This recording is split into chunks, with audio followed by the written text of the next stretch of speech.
Dr. Peterson is the last speaker of the FAIR conference, and also following tradition, we still do not know the title of his presentation today. Not following tradition, I asked him if it would be all right if I didn't do a typical introduction, and he said as long as I wasn't too insulting, and I said that I could only promise to meet that partway. For Dr. Peterson's official bio, we'd like to refer you to the program, and there's an extensive biography in there about all of the wonderful things he's been working on. But I would like to share something that some of you may not know about Dr. Peterson, and a lot of you will know, the ones that frequent the message boards. But Dr. Peterson is actually dishonest and mean. And dishonest and mean and ugly. Yeah. He has horns, but he's retracted them today. I think that covers it if we use broad adjectives there. And seriously, there are some people that really think this about him. And I know Dr. Peterson quite differently. I don't know him well, but I know his internet persona. I am a convert of just a little over 3 years, and my investigation, I'm a product of FAIR. I found FAIR during my investigation. I had 2 born-again Christian friends who were very concerned about my investigation into Mormonism and shared all sorts of lovely materials with me, some of which are out on the table, And yeah, I have a tape from a physician, and I have an Ed Decker thing, and I found the FAIR message board, and through there, I found the FAIR website, which answered a lot of questions, and through that I found another message board where there was a lot of active, faithful, intelligent, rational, reasonable, analytical Latter-day Saints discussing things. And I started, I mostly just lurked there, but I did start braving things and asked a couple questions, and it was under a pseudonym, and no one knew me. I just came out of nowhere, so they didn't know if I was Mormon or anti-Mormon or whatever. The very first person to answer my question was the first question I posted was John Tibetness. Dan Peterson was one of the second people that answered a question of mine, and Kevin Barney was one of the initial people too. And that meant the world to me, and that information they provided to me was immensely helpful and played a part during my investigation. As Dr. Keller stated, only the Holy Ghost converts, and luckily I had one of those powerful spiritual manifestations also. But my mind was open to it partly because of the role that FAIR plays and that scholars and apologists play in defending our faith. And with that, I would like to thank Dr. Peterson for his role in that and introduce him as our final concluding speaker.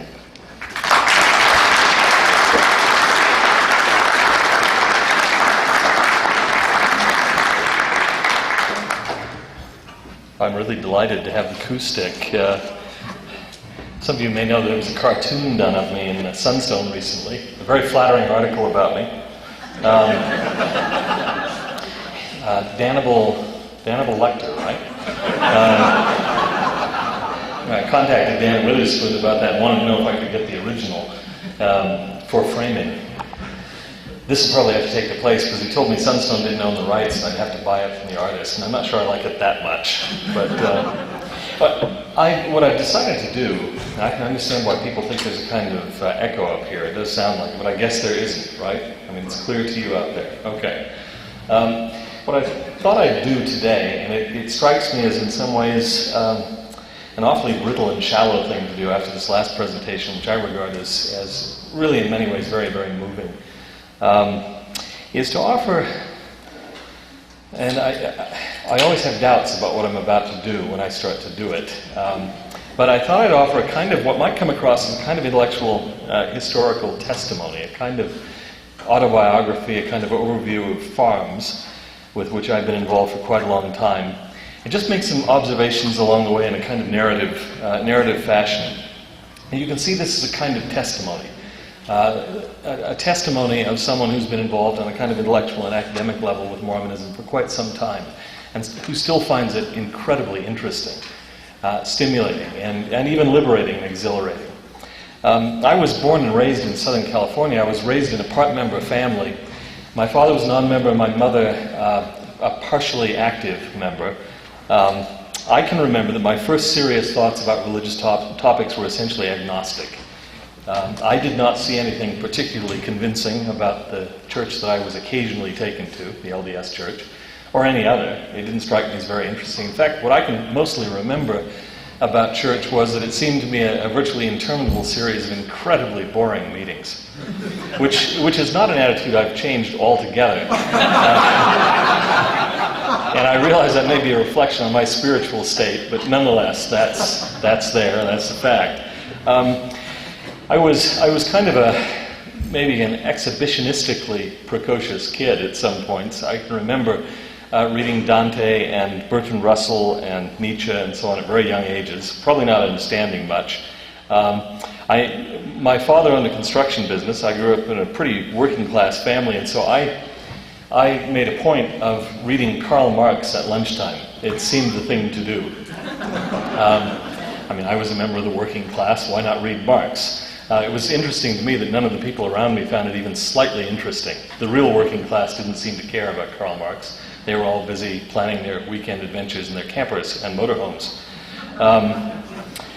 But I can remember, too, feeling at a very young age a kind of inchoate yearning for something a little better than what I could sense in the world around me. And this maybe is at the base of my eventual interest in the gospel, even despite what I saw as the obstacle of the church in those days. And it expressed itself to me in a number of ways. For one thing, there were certain landscapes that seemed to me just to point to something beyond themselves. It's hard to explain what this is like. Maybe some of you have sensed it. There are certain landscapes that really speak to me. I just came back last week from a trip to Europe. I've been traveling an awful lot the last 3 months. And if I fall asleep up here, I apologize. I've been, more out of the country than in, and I'm not sure what time zone I'm in right now. But for me, one of the places that I deliberately spent time in, is an area called the Berner Oberland in the Swiss Alps. That's where I served my mission, and I still regard it as the most beautiful place on the face of the earth. This landscape to me is just unbelievably beautiful. Nevertheless, there's something about it that doesn't satisfy. It's sort of like Thomas Henry Huxley, who after a performance of Hamlet is supposed to have said, "That was an absolutely brilliant performance." But then the next thought was, but is that really all there is? That somehow even something as good as that didn't quite satisfy. And to me, these landscapes, I could name some others. There's a place in the Italian Alps that really gets me, the Canadian Rockies. For me, it's mountains, alpine scenery. There's a sense in which I think, I would like to possess them in a way that simply owning them would never do. That is, there's something, I realize I'm just a passer-through, and that there's some place. C.S. Lewis talked about it as the yearning for pure northernness. Have you ever read his autobiography, Surprised by Joy? Where he said there were certain landscapes. For him, that they were evoked by the music of Wagner. Wagner can do that to me too, even though I realize he was a swine and a sort of proto-Nazi. Occasionally his music. Or there's one chord in Bach's Toccata and Fugue in D minor. It just seemed to me to suggest something beyond themselves, something that you want to get to. And to me, as for C.S. Lewis, what this is really talking about is a yearning that can't be satisfied by anything in this life. That the best things in this life, the best art, the best music, the best landscapes, the most beautiful places, don't quite do it. That we were created for something else. Great line from St. Augustine, opening passage of his Confessions, where he says, our hearts are restless until they rest in thee, addressing God. And I think that's absolutely right. It certainly has been true for me, that there's nothing in this world that quite satisfies. I've been bothered by an acute sense of transience since I can remember. I look at flowers, and I find them more depressing than anything else, because I know they won't last. I spend a lot of my career looking at crumbling documents and the ruins of buildings, and can't help but think that the people who built them and who thought they were so wonderful have been gone for a long, long time. And it's as if almost they had never lived. That sense that we pass and that we're not really at home here To borrow the cliched old line from the sort of country spiritual, we're pilgrims and strangers, is really acutely true for me. I can remember, too, staying home once from high school. I did this on a regular basis. I was very ingenious at excuses. I can't remember whether this is a legitimate absence or not. Probably not. Law of averages. And I was reading a book that we'd inherited from my grandmother called Added Upon by Nephi Anderson. Some of you may be familiar with this. I do not believe I could read it now. But nevertheless, at that time, I picked it up and I read it. And it was a product of the home literature movement in the church around the opening of the 20th century. And it's an account of the plan of salvation, basically. I had somehow never heard the plan of salvation in church meetings. They must have explained it, but it had not spoken to me. Suddenly I saw it here, the idea of pre-existence, going through this life as a test, the spirit world, exaltation in the life to come, all these sorts of things seemed to me unbelievably powerful. And I remember thinking, why hadn't anybody ever told me about this? That seemed to me, and still seems to me, the most powerful vision of human destiny that I can imagine, more powerful than anything I've ever seen. And I had experiences at that time, and they've continued from time to time, where I caught just glimpses, I think, what Latter-day Saints would refer to as spiritual witness, of things to come, little glimpses into the spirit world, little, significant dreams. And so I remember having a really powerful dream about the death of Joseph Smith. I woke up oppressed, just really, really depressed and oppressed, as if I had been there. Not at the death, but at the funeral. Went to school that morning and found out that David O. McKay had just died. And I don't know if it was sheer chance or not. I don't think so. It didn't feel like it to me. And that to me was a kind of testimony that David O. McKay was in fact the successor to Joseph Smith. You can take that for what it's worth. I understand atheism. I think I was one probably for a while, certainly an agnostic. I've never understood the joy that some people claim to feel at atheism. During this most recent trip to Europe, we spent the better part of a day at the concentration camp called Mauthausen, just on the Danube, not too far from Linz in Austria. It was a concentration camp that my father was involved in, the liberation of at the end of World War II as part of Patton's Third Army, and I've gone there several times. This was the first time since my father's passing. It was kind of a pilgrimage for me. And every time I go there, I find it incredibly moving. That, first of all, that human beings could build a hell in such a beautiful landscape is just unfathomable to me. But then the other thing to me is, I cannot understand why someone would find it liberating to know or to believe that this life is all there is, and that therefore the people who ran that camp got to write the last act of the lives of those they killed there. Well over 100,000 people were tortured to death in that camp. Or, to put it more close to home right now, that Mark Hacking got to write the last act of the life of Laurie Hacking. This does not seem to be good news to me. And yet I meet people from time to time who tell me it's wonderful, it's good to know that there is no truth to religion, that there is no life to come. I find this unfathomable.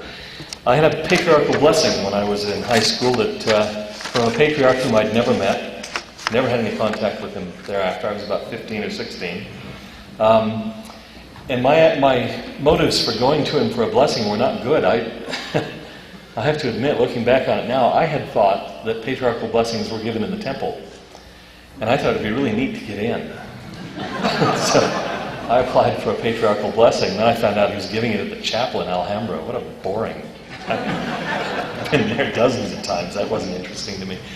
But the patriarchal blessing was fascinating, and I've gone back to it many times and have been struck by how much he knew about what would subsequently happen in my life. And one of the things he talked about was a desire to stand up and defend the church, which I wasn't conscious of at the age of 15. I wasn't even interested in it. And yet it's turned out to be true. That's not a motivating force for me. That simply seems to me to be right. And my patriarchal blessing, I can't speak to everybody's, but it has seemed to me a genuinely prophetic document from a man that I didn't know and who didn't know me. Remarkable thing. Well, I wasn't interested in going to BYU. I applied to BYU, got in. I really wanted to go to Caltech, which was not far from where I grew up. Let me tell you a little story that happened to me. A man came out to interview me for from Caltech, from the mathematics faculty there. And unfortunately, the day he came to interview me, I had just been thrown out of my physics class.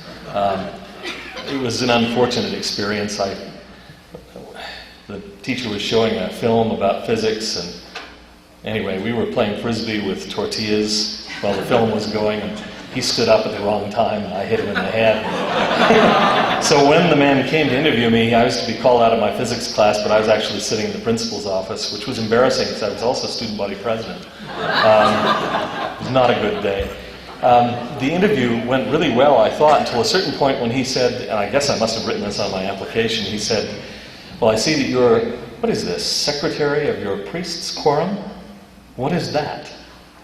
Well, I started explaining what it was, and then he got into the issue of, what we just talked about, the question of blacks in the priesthood. And this was somewhat before the revelation of 1978. And he wanted to know how I could explain this. It sounded awfully racist to him. And I was thinking, well, not only does it sound awfully racist, but I'm toast. This is not what I want to talk about in my application interview for Caltech. And he asked really awkward questions, and I struggled and struggled and struggled. And then at the end of it, he said, well, you did reasonably well. My name's Peter Crowley, and I already knew that. I'm in the mathematics department at Caltech, and I'm the advisor to the Priest Quorum in the South Pasadena Ward. I've never forgiven him for that. It's absolute cruelty. I don't know whose decision it was, whether it had something to do with that or not, but I did not get into Caltech, which was good, because I really would have hated it. As it turned out, I didn't want to be a mathematician or a cosmologist. I wanted to be something else. So I decided to go to BYU. And I started off as a mathematics major, soon discovered that while I admired mathematicians, I didn't want to be one. Meantime, I had enrolled in a Greek history class. I loved that, absolutely loved it. So I switched over and majored in Greek.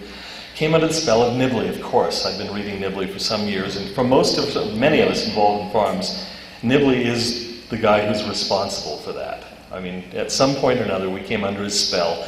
And I'd have to say that ever since then, I've been looking at his work and trying to do some of my own. I realize that Nibley is capable of error. He is not inerrant. This or that point will be wrong. Many points will be wrong. A lot of the substance will be wrong. But I'm convinced that the pattern and the general approach are precisely right. I've just been fascinated in trying to carry on some of the work that Nibley began. I found BYU fascinating. It was a smorgasbord. I nearly, my principle was to sign up for a class and then immediately lose interest in the topic of the class because there were so many other things. So I spent time going to every lecture but the ones I was enrolled in, going to every seminar, attending every play, every lecture, reading all the books except the ones I needed to read. So it was a kind of checkered undergraduate career. A's and, I specialized in vowels.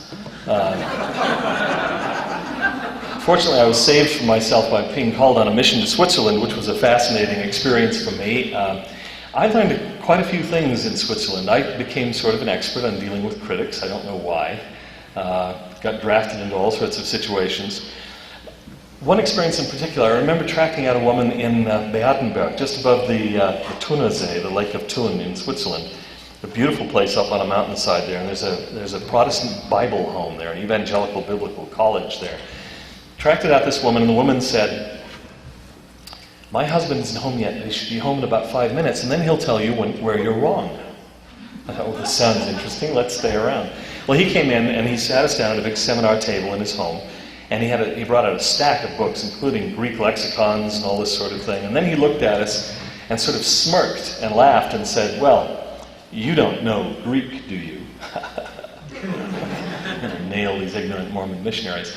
Well, I had by then transferred to a Greek major, and so I pulled my little Greek New Testament out of my pocket, which I just happened to have with me, and I said, well, it's my specialty at the university.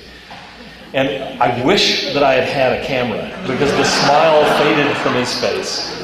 He never brought up the Greek lexicons. No matter if Greek ever came up. Now, he probably could have killed me, because I'd only had, I think, first-year Greek at that point. He probably was a lot better than I was, but the thing was, he didn't know that he could kill me. And that was what it was all about. It was about intimidation and bluffing. And I bluffed back, feeling quite nervous. and he folded. Well, I've learned since then that bluffing is a great deal of anti-Mormonism. People claiming to know things they don't know, people trying to intimidate the yokel Mormons, and sometimes you just have to stand up to them.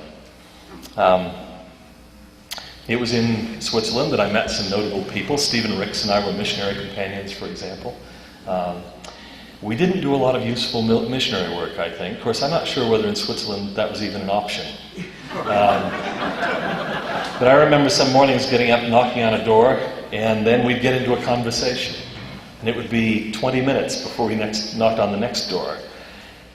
And then maybe there'd be another door that morning.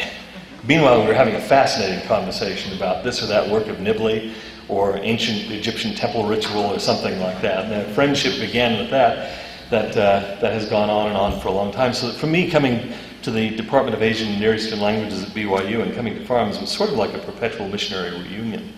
We now have working with us, for example, our Director of Development, Ed Snow, who's sitting on the back row back there, who's also a missionary in Switzerland. So it's like old home week. A lot of fun there. Came back, graduated from BYU in Greek, and decided I wanted to do something else. I had become very interested in Arabic, and so I decided that I wanted to go over to the Middle East and study. I applied to the American University in Cairo. I should have learned a lot about Egypt from the way this worked out. I applied to them. They didn't respond. The deadline passed for my going over. I kept writing to them and saying, please, let me know if I've been accepted. No response. I finally remember writing them a letter and saying, if you've turned me down, I can handle it. Just tell me one way or the other. Well, they never responded, and finally I joined up with the BYU Semester Abroad program with Kent Brown, whenever worked out my own special sort of graduate program. We went to Egypt. I dropped in at the admissions office at the university there, and they said, oh yeah, we accepted you. Here's your letter. And it was dated that morning. They'd written it out because I'd called and said I was coming. And it was accepting me to a term that had begun 2 months previously. Well, this is very nice. Thank you. Great. So I spent time in Jerusalem, and in Jerusalem, that was another great experience. I remember I was teaching the Gospel Doctrine class there in Jerusalem, and some of you know this story. When I was in high school, lots of people did wholesome activities. I spent a lot of time studying guerrilla warfare. I was very interested in guerrilla warfare theory. I read Che Guevara and Mao Zedong and Nguyen Giap and all the great Marxist theorists of guerrilla warfare. And I didn't really know why, I just found it really interesting. I've told somebody the story that it later got me in trouble at BYU because I was involved in the honors program. They used to have us fill out an individual curriculum planning form where we had to tell what courses we were taking, what our career goal was, and how the courses were preparing us for that. And I hated filling out the forms. I've always had sort of an anarchistic streak in me. I'm something of a libertarian. So I tended not to turn those in, and that tended to make them angry. And so finally they were really on me once, and I turned one in. I think it was not long after Patty Hearst had been arrested, after her involvement with the Symbionese Liberation Army. Some of you will remember that. She had given her career as urban guerrilla. Well, I thought, now that's a good job description. So I turned in my form and said that my career goal was to become an urban guerrilla, and then I made up a list of courses that I was taking. ROTC courses and civil engineering bridge design courses and things like that, sent it in. And I discovered that the administration of the honors program at the time was severely humor impaired. Because I spent the better part of the next couple of weeks having interviews with various dignitaries at BYU. This is only the first of at least 2 times that that's happened. The subsequent time as a faculty member, but I won't get into that one. That's when I first met Elder Holland.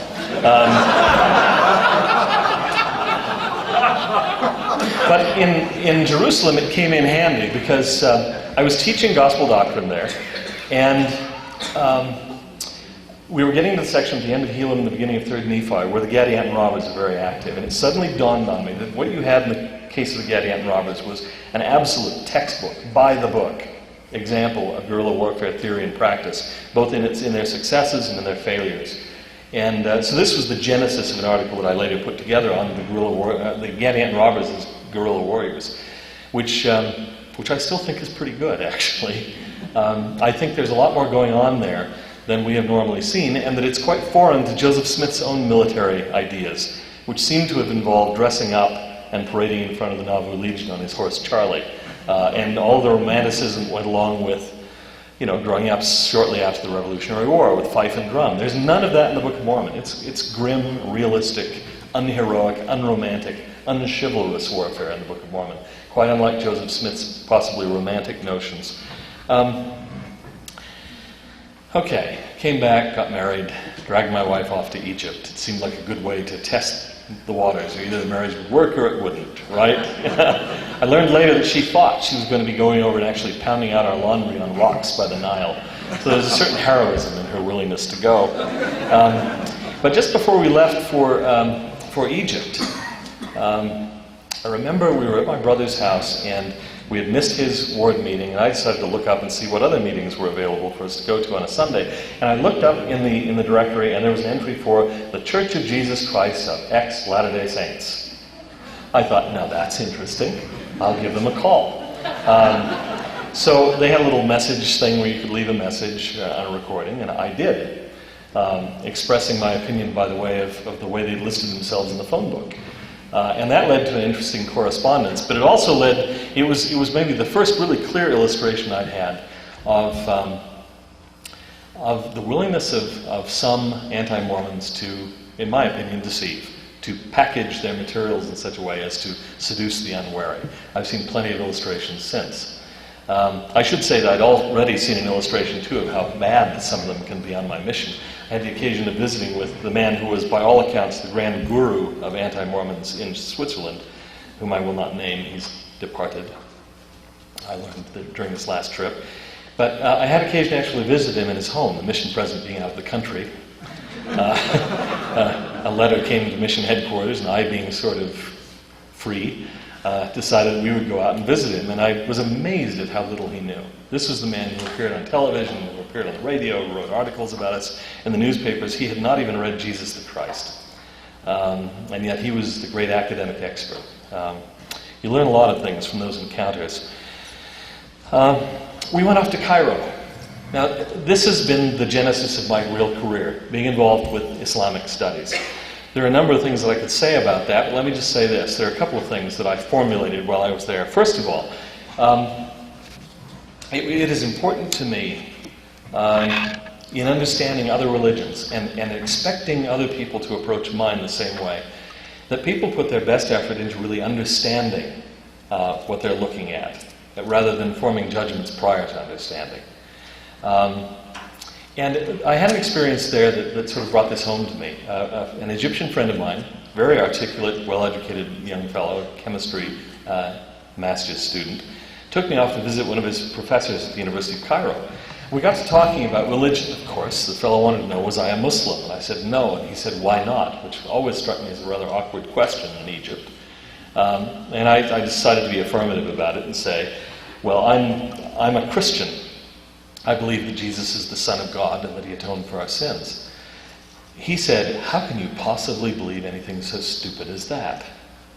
He said, how can you possibly believe that God has a son? Everybody with any brain in his head knows that God doesn't have a son, first of all. Secondly, anybody with a brain in his head would know that God would never have to send his son to earth to buy himself off and torture his son to death. And I said, well, put that way, it doesn't sound very rational. But that is, in fact, somewhat what I believe. That's pretty much what I believe. The lesson I drew from that is simply this, that first of all, it's possible to caricature any other belief, even one that's pretty serious and has a lot of merit to it, and make it look stupid. The other thing is simply this, that there have been thousands and hundreds of thousands of brilliant people in the history of Christendom, Thomas Aquinas, Kierkegaard, people like that, who believe just about that. And so it seems to me, if you can't understand why intelligent people, spiritually sensitive, serious people, believe in something that clearly they did believe in, then the problem is with you more than it is with them. You haven't got it. You haven't made a serious effort to try to understand why they would find that meaningful. And I've been really fond since then learning of Krista Stendhal's 3 points about understanding other religions. Some of you have heard We talked about this before, I think. Stendhal, this was a case where the Stockholm Temple was being constructed, and there was some opposition, as there often is, to the building of the temple there in Stockholm. And so Christer Stendhal, who was the former dean of the Harvard Divinity School, but was at the time the Bishop of Stockholm, offered to come and speak and give a press conference. And he asked if he could do it at the LDS Stake Center adjacent to the temple grounds. Now, I think a lot of people must have assumed that being Bishop of Stockholm, Lutheran bishop, he would come and denounce the temple, although the choice of the Stake Center as a venue to do that was probably a little odd and disconcerting. Well, when he got there, first of all, he endorsed the building of the temple. He has lots of LDS friends and was more than willing to do this. But then he laid out 3 principles for dealing with other religions, which I found very instructive. And I may have even tried them on you here before, if so, I apologize. But they're really worth repeating. They're pretty obvious on one level and not so obvious on another. The first principle was, if you want to learn about a religious faith, don't go to its enemies, go to its adherents. That seems obvious to me, but a lot of people violate that on a regular basis. The second one was, if you're going to compare your faith to somebody else's faith, don't compare your best with their worst. It's not fair to say, for example, well, we Christians have Mother Teresa and you have Osama bin Laden. That's not quite fair. They have their Mother Teresas and we have our Osamas. Every religion has bad people and every religion has good people, and you should try to compare best with best. The third one, the one that I find most interesting, is he says, always leave room for holy envy. What he meant by that was you should always be willing to look at another religious faith and say, what is it that they do really well, that they have, that I really admire, and that I would love to see incorporated into my own religious faith, practice, and belief. And if you do that, then interreligious dialogue becomes not so much a matter of being politically correct, or being polite, or preening yourself on how very tolerant you are. It becomes an occasion for learning and for growing from learning from other people. And I think that's an extraordinarily valuable lesson to learn. While I was in Cairo, I discovered that maybe what I had not realized so fully before, that Mormonism was an extremely useful lens through which to view other religious traditions and through which to formulate questions. I had the occasion during a class with probably one of the most remarkable academic curmudgeons I've ever known. I was a professor there at the American University in Cairo, to write a paper on the Ahi or Futuha movement in medieval Islam. I won't go into a long explanation of this. They're kind of related to the labor guilds that grew up in later Islam, but they originated as religious mystical movements, Sufi movements really, and they had interesting rituals involving clothing and, well, I won't get into all that, but they're very interesting for a number of reasons. They have temple aspects to me, and they have guerrilla warfare aspects. One group, who were devout mystics, also called themselves robbers, and they would hide up in the mountains and launch raids down on dissident groups and things like that. It was just really interesting on a lot of levels.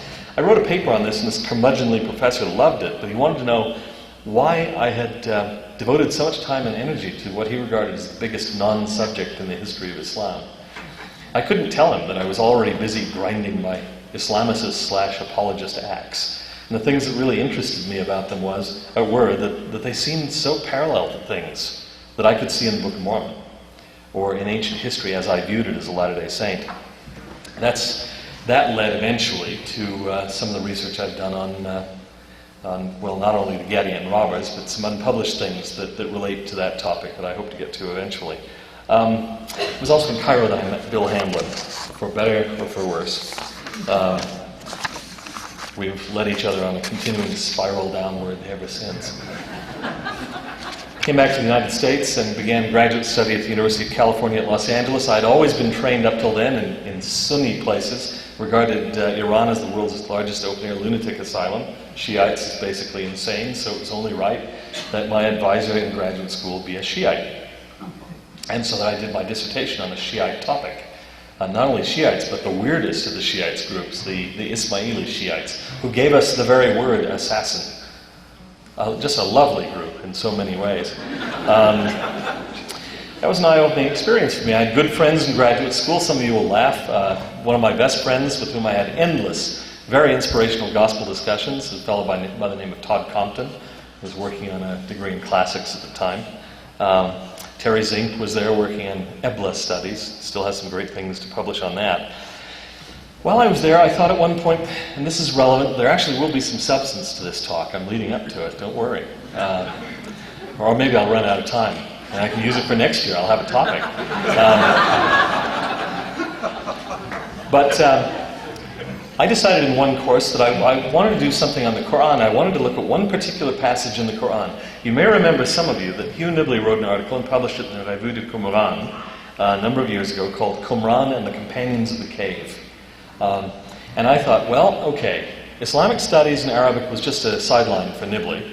I've heard for a long time, and so have you probably, that Nibley's work really isn't that good. If you check the footnotes, it doesn't hold up. You know, he wasn't that good a scholar. He's sloppy and he's careless and you can't trust him and he's just a dishonest Mormon apologist. So I thought, which now I am. So anyway, but it seemed to be a good opportunity to look at that passage. There's a passage in one of the surahs of the Quran, one of the chapters, that talks about the companions of the cave. And Nibley argued that this was a garbled recollection of the Dead Sea Scrolls community. And he had cited a number of Arabic sources. I thought it would be child's play for an Arabist to check out Nibley's footnotes and then expand beyond them to see if his argument really held up. Well, what really struck me about it was, when I started getting into the article, how many Arabic sources he had looked at, how much work he had done, and how precisely right it was. Now, I can only say that it was right to a certain extent because I didn't get through it all. I just thought, yeah, of course, he wasn't very good at this. This was just a hobby of his. Well, it may have been. It just shows how much better he is than I am. But I found in that case, where I looked at a piece of serious Nibley writing, that he was right on every point that he made, that his footnotes were meticulously accurate, that he had really gotten the Arabic sources down, which really impressed me. And so now when people say, yeah, well, he just misrepresents his sources, I suggest they go have a look at the Tarikh al-Tabari or something like that if they want to check it. They usually don't. One of the great events for me during that time at UCLA was the publication of Keith Norman's doctoral dissertation in 1980. Well, it wasn't published, but distributed, with the catchy title, and some of you have heard me talk about this, Soteriology and the Content, Deification and the Content of Athanasian Soteriology. Isn't that a lovely title? What this is about is the phrase that was so recurrent in early Christianity. God became man so that man could become God, which goes back to earliest Christian times. We don't know where it started. It's already being cited in the first few centuries as an old statement that everybody knows. And it turns out to have been fundamental to St. Athanasius of Alexandria, who was the father of the Nicene Creed, effectively. And his arguments for the Nicene Creed were based on the need to keep that statement true, that God became fully man so that man could become fully God. This was an amazing revelation to me. I had always thought up to then that the idea of exaltation was a wonderful doctrine, but you wouldn't find much evidence for it in early Christianity. It turned out Keith Norman, the LDS grad student at Duke, was able to show me that it's all over the place. Of course, since then we found a lot more. It is literally all over early Christianity. One of the greatest eye-opening intellectual revelations I've ever had was to see that and to realize that on this one, the Latter-day Saints win. Now, it's just hands down, we win. People have told me, well, your doctrine of deification is not exactly like that of the early Christians. To which I usually respond, well, your non-existent doctrine of deification is utterly unlike that of the early Christians. So, they're just, this was an amazing thing for me.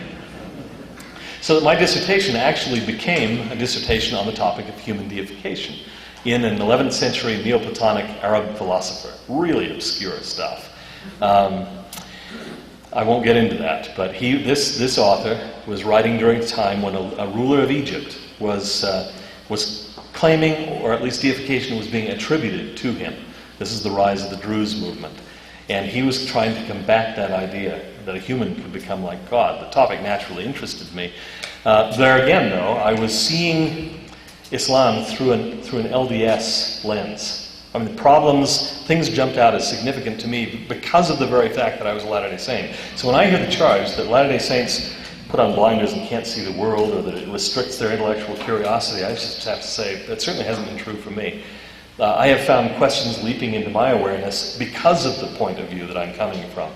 It has made looking at these topics extraordinarily exciting for me. It gets me in trouble sometimes. That topic actually came to me just after I'd actually taken a job at BYU. I hadn't finished my dissertation yet. Truth be told, I hadn't really decided what it was about yet. And I remember going to deliver a paper at a conference in Baltimore, the Middle East Studies Association, and I had writer's block. About the first time, the only time I've ever had it. I'm normally capable of writing vast quantities of at least nonsensical prose very rapidly. But this time I just couldn't come up with anything.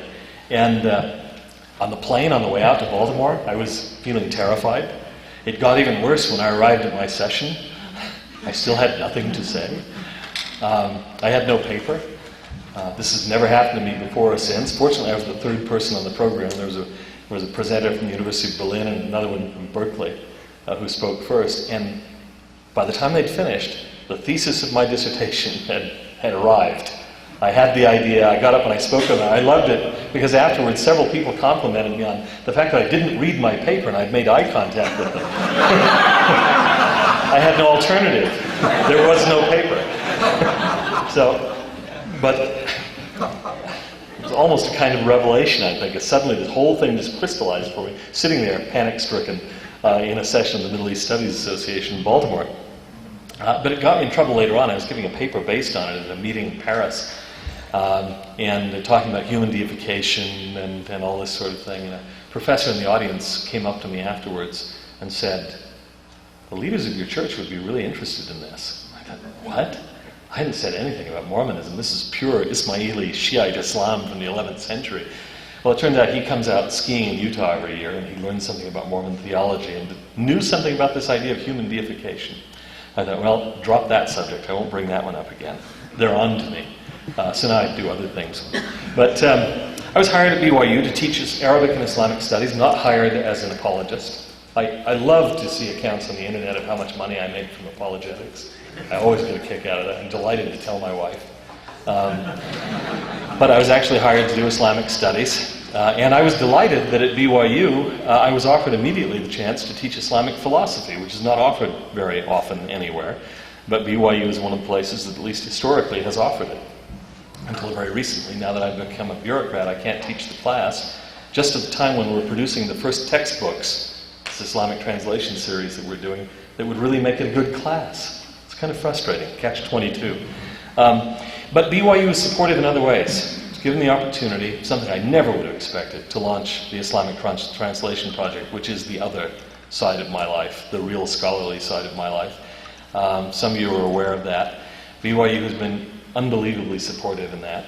It has been a tremendous opportunity. We're building relationships all around the world, and we've been able to expand it beyond the Islamic Translation series to a series of works on Moses Maimonides, the greatest rabbi of the Middle Ages, the Eastern Christian Text series, which is just beginning, something called the Library of the Christian East that I hope will be launched before the end of the year. Wonderful books, no trace of Mormonism in them, but a real contribution to world scholarship, I think, on those topics. And I'm just so pleased that BYU and the church have been so supportive of that. And I have to pay tribute here to Elder Maxwell, who was an absolute pillar of support in these projects from the very beginning. A wonderful, wonderful person who will be greatly missed. One of the high points of my tenure at BYU was teaching a course for the honors program on heavenly ascensions with Bill Hamblin. It's another topic that cries out for better attention. There are stories all around the world of human ascensions into the presence of the divine. The famous story of Muhammad's Miraj, but others. And they are almost identical all around the world. They have to do with ascending up through the various heavens, sometimes being asked to give answers and various very symbolic gestures and so on to ascend through the heavens, ascending into the presence of God or the gods, who are always conceived of as anthropomorphic in these stories, except in the spiritualized mystical accounts. And often human deification at the summit of it. And it has always seemed to me to have obvious echoes of certain things that we do and believe. And my hope is to publish a collection of those ascension texts with annotations for a non-LDS audience, but I think Latter-day Saints will get the point. The other great thing for my involvement, and this is where I think it might become interesting to you for the first time, is the opportunity of having become involved with farms after coming to BYU. Farms was founded, of course, as you know, many of you know, by Jack Welch in California and then brought up to BYU. Several of us had perceived the need for something like the Foundation for Ancient Research in Mormon Studies early on.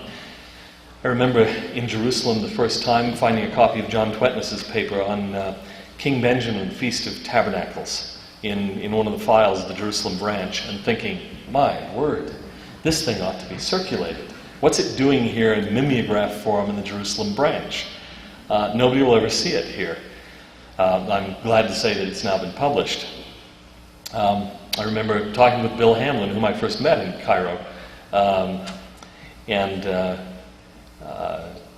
talking about the need for this kind of an organization. But it was really Jack Welch who got it going.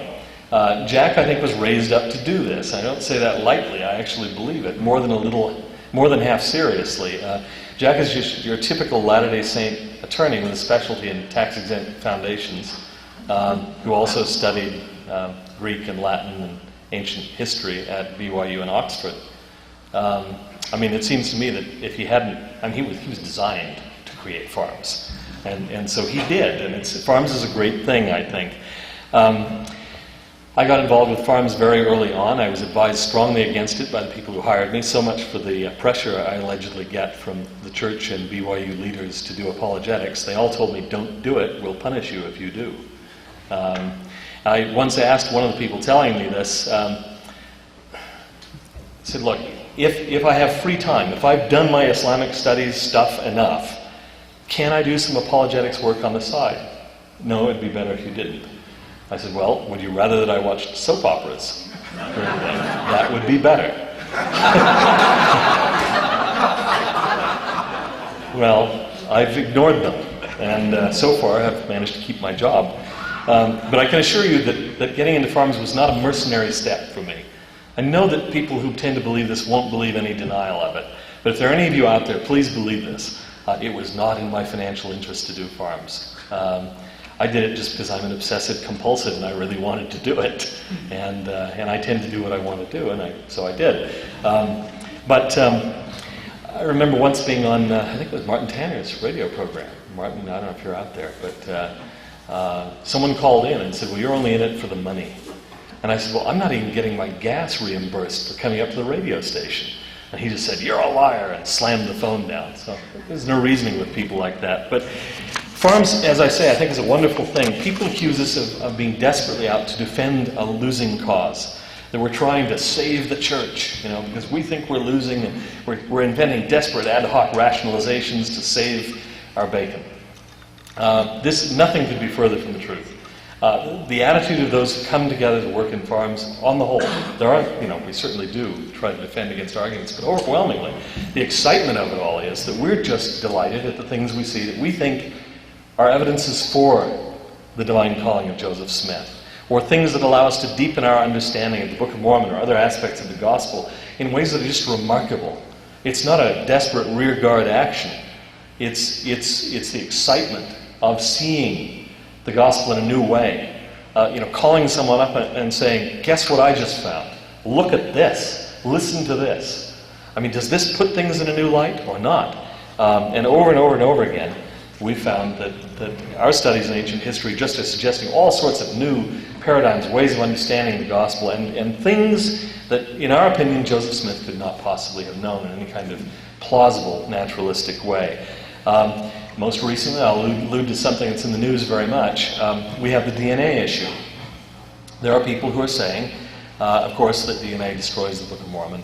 So our response has been to say, well, not if you believe in a limited geography for the Book of Mormon. Not if you believe there were other people in the Americas. That changes the equation altogether. So now the argument has shifted off into a matter not so much of science.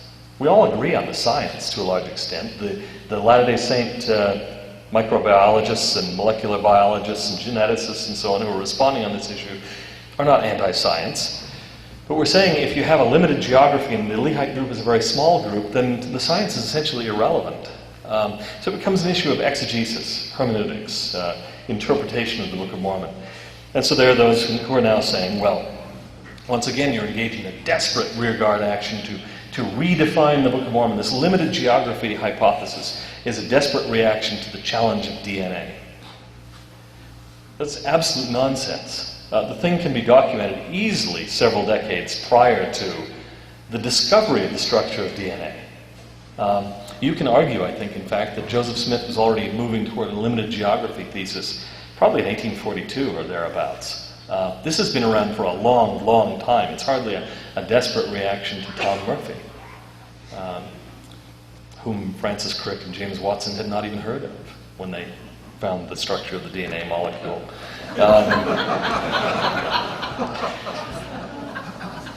This is just a question of knowing the history. The thing is documentable and provable. It's been out there for a long time, and it's driven by the text, not by DNA, not by archaeology, but by reading the text. But what are some affirmative things on Mormon studies that have come out under the auspices of farms or by people associated with farms? Not always published by us. There are many things I think are exciting.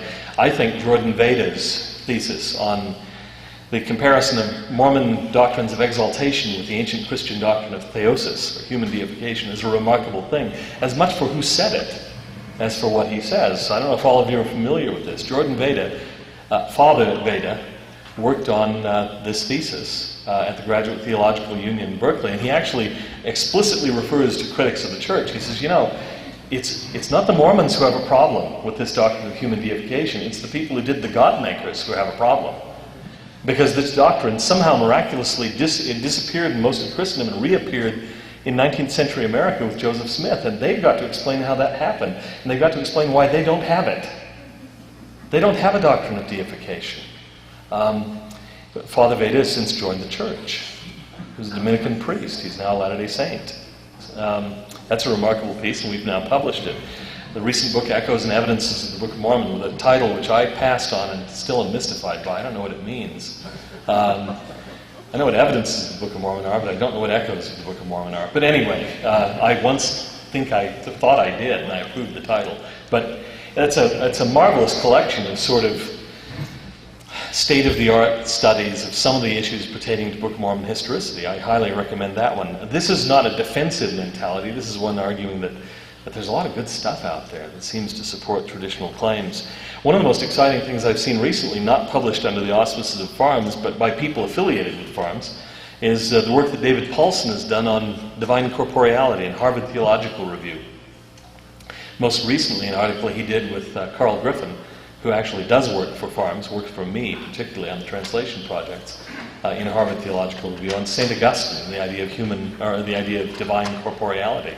Remarkable stuff. There's good evidence that early Christians believed that God had a body. That was a widespread belief.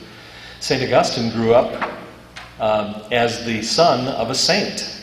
Any of you from Santa Monica will know about his mother, St. Monica. This was no ordinary Christian. Yet St. Augustine didn't learn until he was fairly old and came under the influence of the Neoplatonic Bishop Ambrose of Milan. He didn't learn until then that you could be a Christian and not believe that God had a body, which seems to me to suggest what his mother was teaching him and what he thought was the traditional, typical teaching of the Christian church, at least as he knew it. That suggests, in other words, that that kind of teaching was widespread. Okay. Another book that I just want to recommend, really nothing to do with farms, predates farms almost, is one that's already been mentioned. Richard Anderson's book, Investigating the Book of Mormon Witnesses, I think, is one of the greatest books ever written in defense of the church and its claims.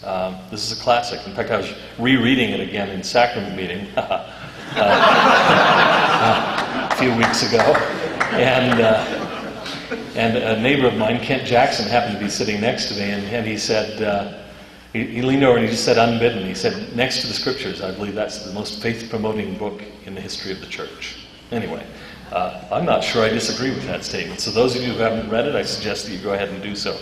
Now, there are great things happening. Farms has morphed into something bigger, ISPART, the horribly named Institute for the Study and Preservation of Ancient Religious Texts, which is doing great things, digitizing around the world, in Beirut, in the Vatican, documents retrieved from the ruins of Herculaneum near Vesuvius, as well as the translation projects. But I won't get into that. Another thing that's relevant to concerns here is the Farms Review, formerly the Review of Books on the Book of Mormon, or what I like to call a robot bomb,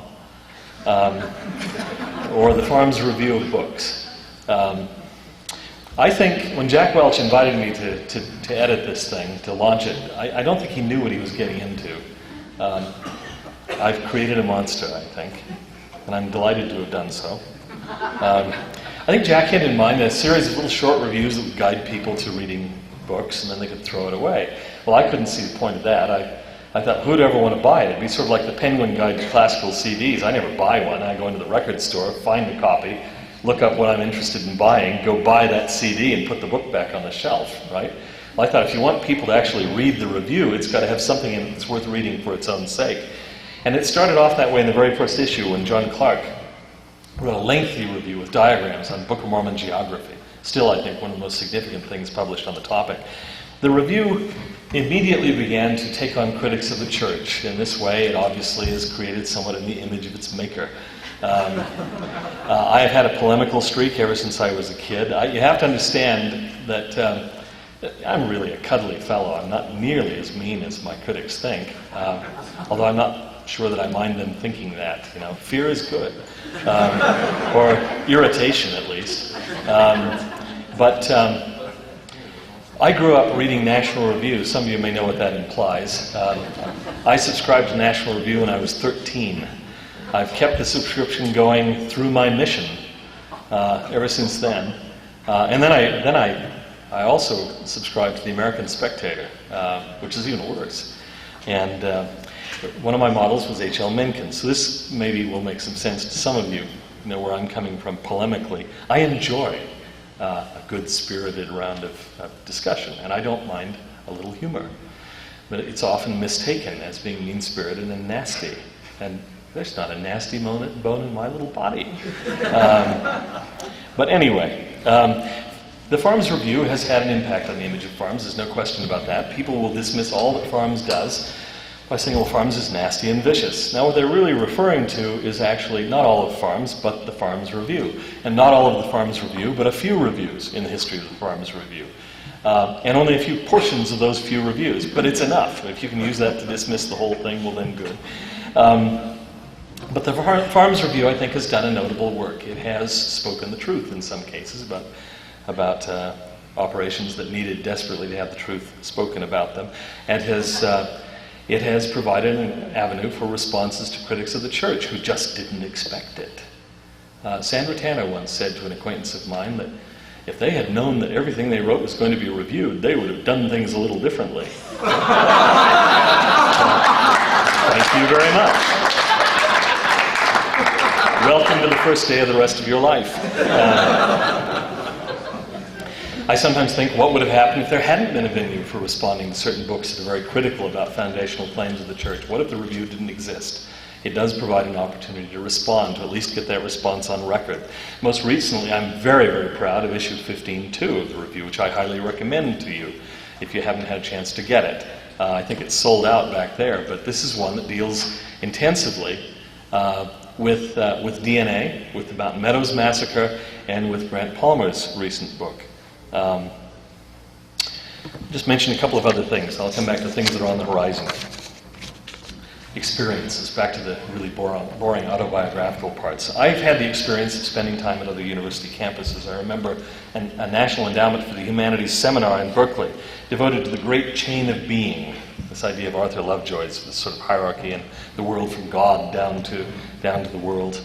That was under the direction of Houston Smith. Some of you may be familiar with Houston Smith, who wrote a really wonderful book called, originally the Religions of Man, I think it's called, and then in a more politically correct incarnation, it's now called The Great Religions. Marvelous book, which does the kind of comparative religion that I'd like to see done. Houston told me once that he has been criticized, he's very proud of this, that he has been criticized by adherents of every religion for being partial to some other religion in that book. People have accused him of being a crypto-Jew, partisan to Hinduism, partial to Islam, partial to Confucianism, and so on. And he likes that, being accused of being biased in the direction of every one of those religions. What it does for me is it gives you a sense of what it's like to be an adherent of one of those religions. For the first time for me, Hinduism made some sense. I'd never been able to make any sense of it before. I was able to get involved with Houston in redoing his chapter on Islam. in the most recent edition of that book, and also to recruit him for the Encyclopedia of Mormonism, which I'm very proud of. But the thing that struck me about that experience was how well Mormonism stood up among those world religions. There I was in this little NEH seminar out at Berkeley. There were about 10 of us.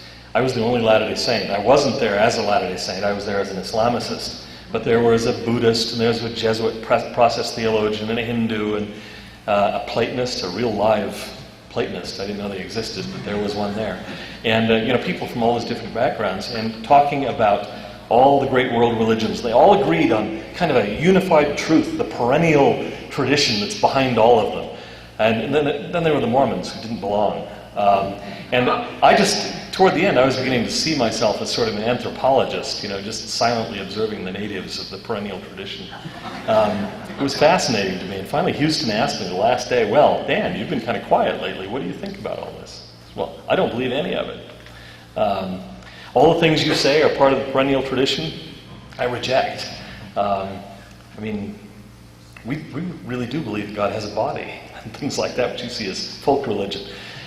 Even a couple of years later, he caught me and said, "Man, it was amazing to find out we had kind of a closet atheist in our group. Didn't accept any of our doctrines." But what amazed me was how well Joseph Smith answered all the questions that we were agonizing over for 2 months in that seminar. That here you have this unlearned New York farm boy, not trained, not well-educated, not theologically learned, and yet for many of the questions that they were raising, it seemed to me Joseph Smith had already provided answers, or he had redefined the questions in such a way that they were non-problems. They didn't exist as problems anymore, and I thought that's an amazing achievement for a guy who, according to Fawn Brody, was just sort of making it up on the fly and never had a serious thought. It was just a joke on his parents that kind of got out of hand. This is not plausible to me. He did too good a job. It makes too much sense. Joseph holds up amazingly well. Later, I was able to do another such seminar in Princeton with John Gager at Princeton on religion and magic. And I might just mention this in passing, that we were trying to find out whether you could construct a coherent definition of magic that differentiated it from religion. So you could say, well, that's magic, this is religion. This is a very live issue for Latter-day Saint, especially a few years ago. And the upshot of this conference was that none of us there could formulate any kind of definition that really worked very well. Because it would catch certain things that you wanted to call magic, but then it would also catch the Roman Catholic Mass or the Protestant doctrine of justification by faith. You just couldn't do it. So we finally decided, what I already assumed was the case, that the way you distinguish religion and magic is, what I do is religion, what you do is magic. Magic is a term used to define religions I don't like. And so that's about where it stands. But it was while I was there at Princeton I discovered an article on the consort of God in ancient Israelite tradition, which led to an article, really the first of a trilogy. This one was on Asherah, which I located in First Nephi. The idea that there are traces of pre-exilic Israelite religious doctrine evident in First Nephi in ways that Joseph Smith could not possibly have guessed. I would like to see a criticism of that. I've never really gotten a serious one. What's going on right now? This might really be the only interesting part of the talk. Let me tell you what's coming out in the next Farms Review, which went to press yesterday, or today. Some really great things. There's an essay by Nate Oman on secret combinations. There has been a claim made by Vogel and Metcalf particularly, that the term secret combinations uniquely refers in Joseph Smith's environment to the Masons. And so it's a dead giveaway of the Book of Mormon's origins in the conflicts of the late 1820s and Joseph Smith's obsession with Masonry. And Nate has gone through legal materials, helps to have been a student at Harvard Law School and have access to all that stuff in that law library there. He has gone through that material and shown the term exists all over the place in non-Masonic contexts, something I already knew, but he's documented at great length. Wonderful essay by Davis Bitton on how to spot an anti-Mormon book. Reviews of Sally Denton's book on the Mountain Meadows Massacre, and a review of Jonathan Krakauer's book, Under the Banner of Heaven, which I was depressed to find all over Europe during this recent trip in German, 2 different German translations. It's really selling well because, of course, it speaks to the European attitude about religion. Lou Midgley has a piece on signature books, the signature book saga. You'll love it. It's just like the Old Norse. Jim Allen has got a lengthy review on Grant Palmer's book. Matt Roper and I have done something on Stan Larson's book Quest for the Gold Plates, which is a kind of quasi-biography of Thomas Stewart Ferguson and his apparent loss of faith in the Book of Mormon that I think has some interesting things to say. There's a book due to come out on the Book of Abraham called Astronomy, Papyrus, and Covenant that I highly recommend. Got some very interesting materials on the astronomical portions of the Book of Abraham. One of the most exciting things, and I'm almost done, is the critical text project that Royal Scousman is working on. The next portions of that will be coming out fairly shortly. This is a landmark work, absolutely essential to future research on the Book of Mormon, and really testimony building in an interesting sort of way. It's going to, frankly, it's going to account for all of the changes that occurred in the text, taking that issue away from the poor Tanners, because we found a lot more that they didn't find.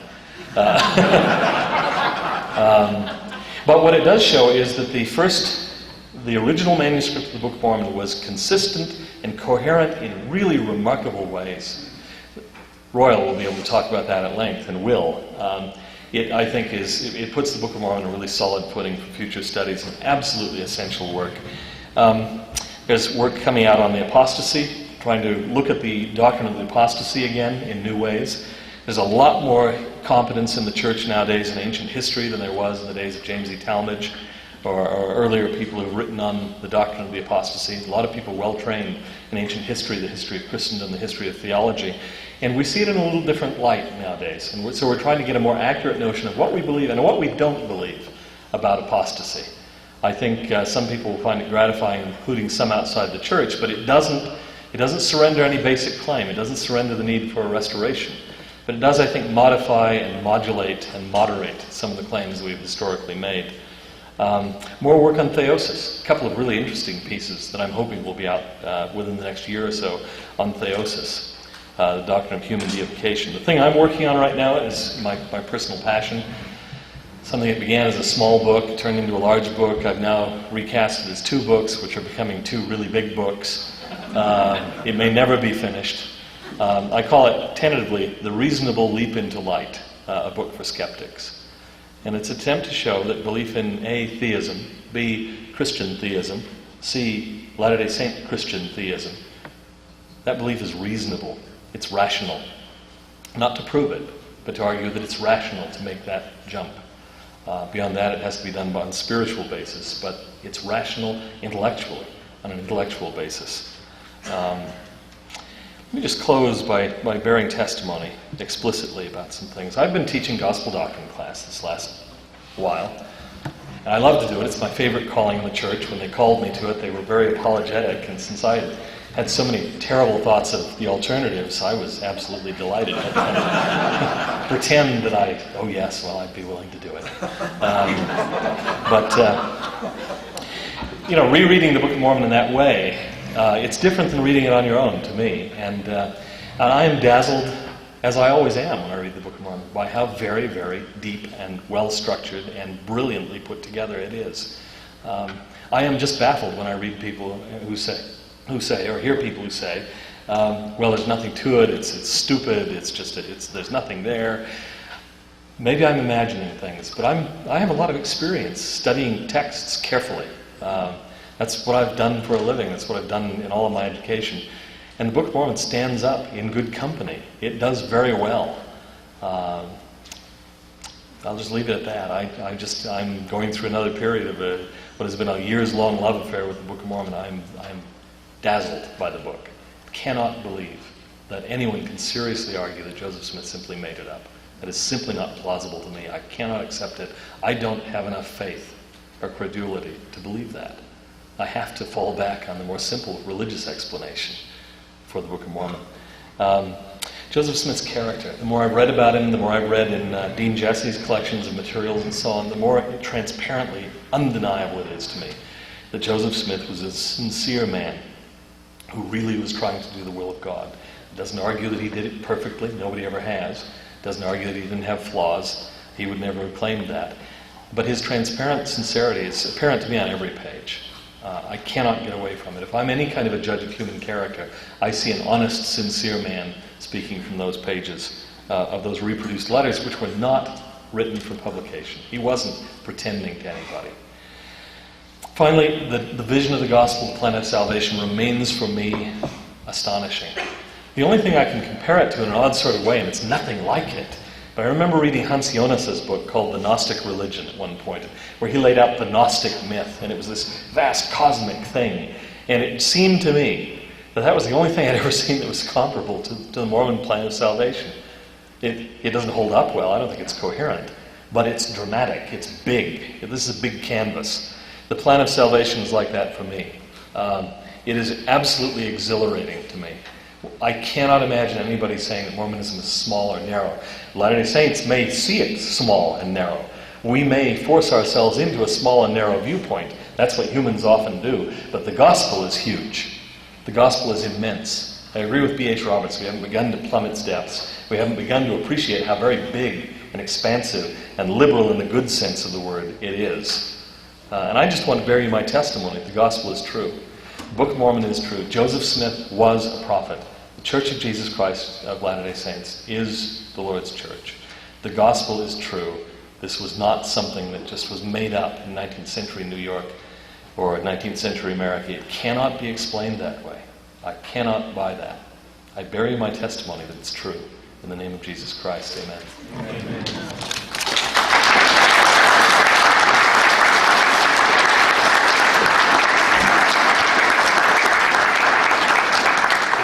Question, unless Dana has someone coming. He's got one coming. This is, I remember Hugh Niblin when he'd end a lecture, and sometimes he wasn't in the mood for questions. He'd just say immediately, without losing a breath, "Well, since there are no questions, thank you very much." He's out the door. Here's the second one. Okay, thank you. This is regarding, well, two questions really. Father Veda. By the way, it's V-A-J-D-A, but I understand the authoritative pronunciation is Veda, like Darth. When did he join the church? He joined the church, does anyone know offhand? It was last year, I think. About a year ago, I'd say. When his Farms book was published, didn't it say he was still Catholic? Yeah, I think it did, and I think he was at that time. So he isn't now, but we haven't gone back to change the books. What was Houston Smith's article in the encyclopedia? He wrote an article on the purpose of life from a non-LDS perspective. There are two articles, one on the purpose of life from an LDS perspective and one from the perspective of non-Latter-day Saints. And so he and I jointly wrote that one. In the future, will other books replace Talmage in the approved missionary reading list? Let us pray.